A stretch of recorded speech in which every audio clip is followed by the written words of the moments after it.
సినిమాల్లో హైందవ ధర్మం మీద దాడి ఎలా జరుగుతుంది, హైందవ ధర్మ హననం ఎలా జరుగుతుంది అనేది ఒక 3 కోణాల్లో 3-4 ఉదాహరణలో క్లుప్తంగా విభజించి వివరించే ప్రయత్నం చేస్తాను.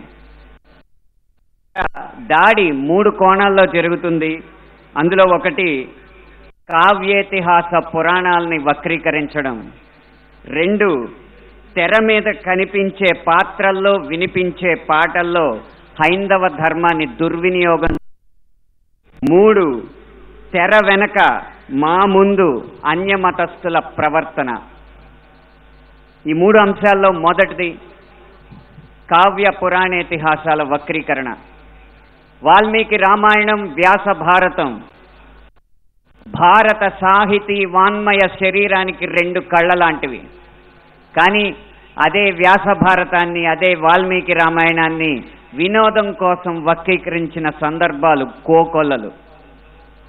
గత కొన్ని సంవత్సరాల ముందు వచ్చిన చిత్రాల నుంచి నిన్న మొన్న విడుదలైన కల్కి చిత్రం వరకు కూడా కర్ణుడికి పాత్రకి అనవసరంగా ఆపాదించిన గొప్పతనాన్ని చూసి ఒక సినిమా రంగానికి చెందిన వ్యక్తిగా నేను సిగ్గుపడుతున్నాను, నిర్మోహమాటంగా చెప్తున్నాను.